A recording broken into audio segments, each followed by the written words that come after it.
जय श्री कृष्ण। दोस्तों, आज हम आपको राजा दुष्यंत और शकुंतला की पौराणिक प्रेम कथा सुनाने जा रहे हैं, जो बहुत ही रोचक और रहस्यों से भरी है। राजा दुष्यंत और शकुंतला की इस प्रेम कथा का वर्णन रामायण के बालकांड और महाभारत के आदि पर्व में मिलता है। ये कथा एक पौराणिक प्रेम कथा है। राजा दुष्यंत को शकुंतला से प्रेम होता है, फिर शकुंतला को एक शाप लग जाता है और राजा दुष्यंत शकुंतला को भूल जाते हैं।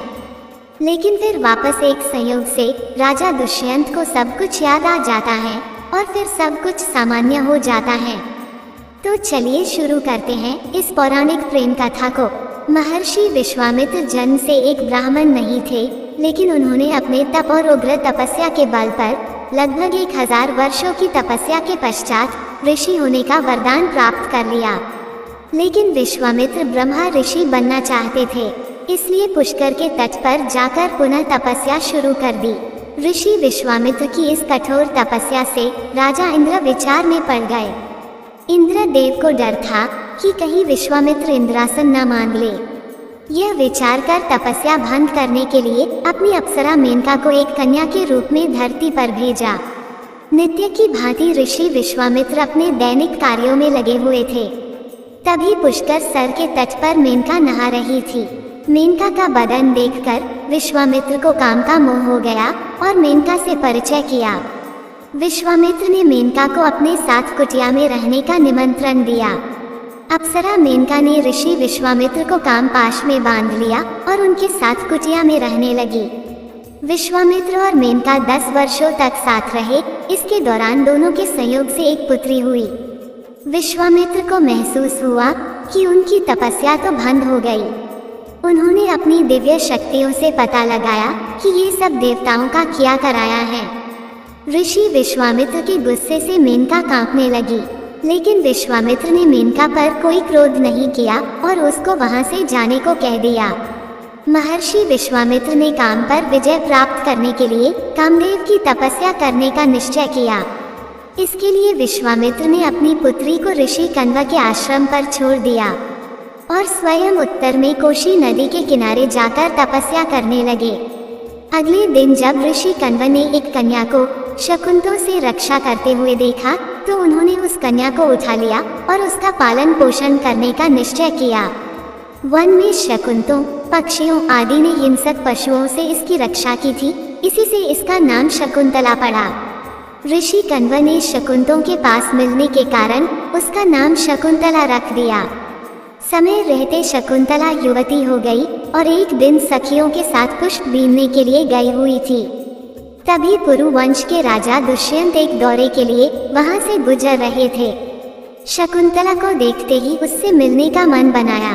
कश्यप गोत्रीय शकुंतला का पीछा करते हुए राजा दुष्यंत ऋषि कण्व के आश्रम पहुंच गए। वहां जाकर आवाज लगाई और वहां विश्राम करने का निवेदन किया। जब राजा दुष्यंत ने पुनः शकुंतला को देखा तो कहा, हे कुमारी, तुम्हारा रूप अनुपम है, मैं तुमसे विवाह करना चाहता हूँ। कुमारी शकुंतला ने कहा, मेरे पिता कण्व अभी यहाँ नहीं है, जब वो आ जाएंगे तब उनकी अनुमति से मैं आपसे विवाह कर सकती हूँ। शकुंतला ने एक शर्त रखी कि हमसे जो पुत्र होगा आप उसको सम्राट घोषित करेंगे। राजा दुष्यंत ने उनकी बात मान ली। राजा दुष्यंत ने कहा कि महर्षि कण्व तो अखंड ब्रह्मचारी हैं, फिर वो तुम्हारे पिता कैसे हुए? शकुंतला ने बताया कि उनके पिता विश्वामित्र हैं, जो तपस्या कर रहे हैं, और मेरी माँ देवलोकीय अप्सरा हैं। जन्म से ही ऋषि कण्व ने ही मेरा पालन पोषण किया, अतः वही मेरे पिता हैं।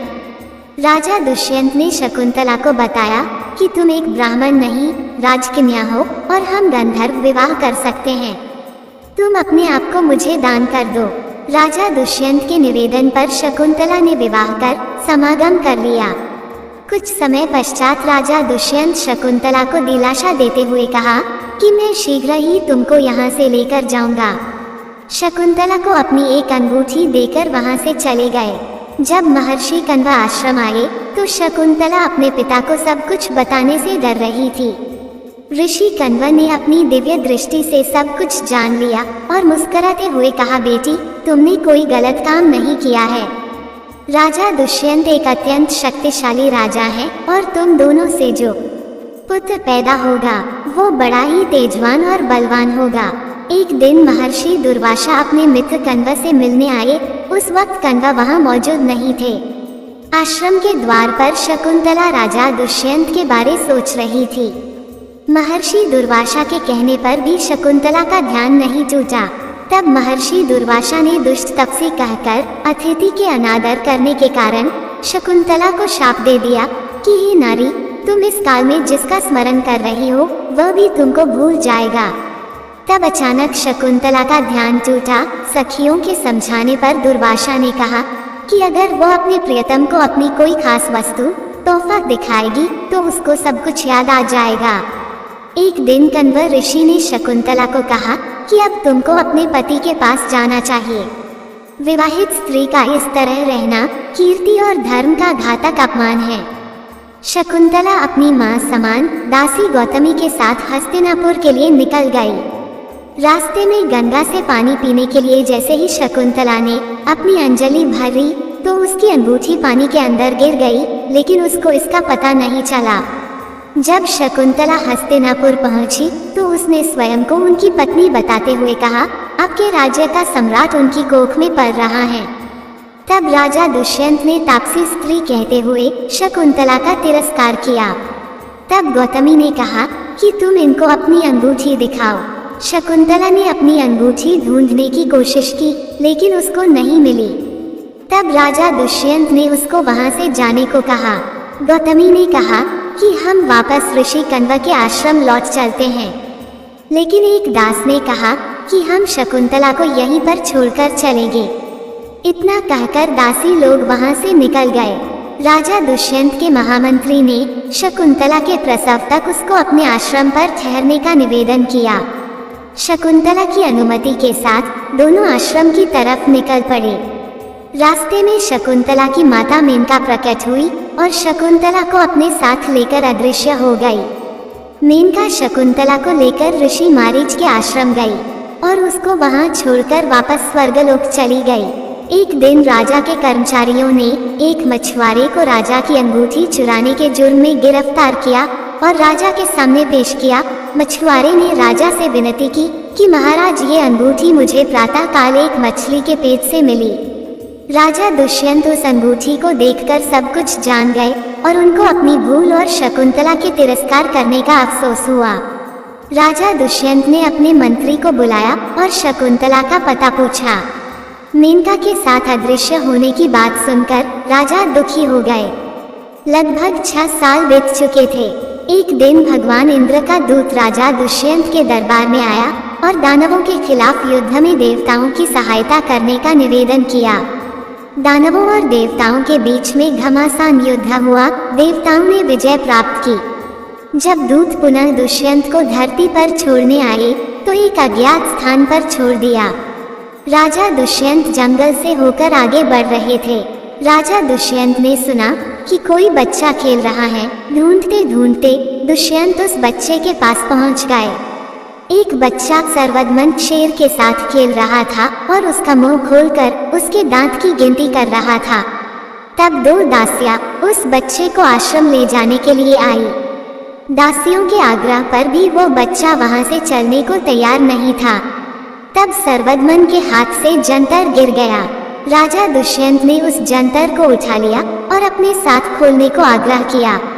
दासियों ने कहा कि आपको उस जंतर को नहीं छूना चाहिए, उसको छूने का अधिकार केवल इनके माता पिता को है। तब राजा दुष्यंत ने दासियों से सर्वदमन की मां से मिलने का निवेदन किया। दासियां राजा दुष्यंत को शकुंतला के पास लेकर गई। दोनों ने एक दूसरे को पहचान लिया और एक दूसरे से क्षमा मांगने लगे। तब शकुंतला ने सर्वदमन को अपने पिता से परिचय करवाया। राजा दुष्यंत ने शकुंतला को महल चलने का प्रस्ताव रखा। शकुंतला ने महर्षि मारीच की अनुमति लेने को कहा। महर्षि मारीच की अनुमति और आशीर्वाद सहित तीनों हस्तिनापुर लौट जाते हैं। सर्वदमन, जो कि आगे चलकर राजा भरत के नाम से प्रसिद्ध हुआ। तो ये थी राजा दुष्यंत और शकुंतला की पौराणिक प्रेम कथा। जय श्री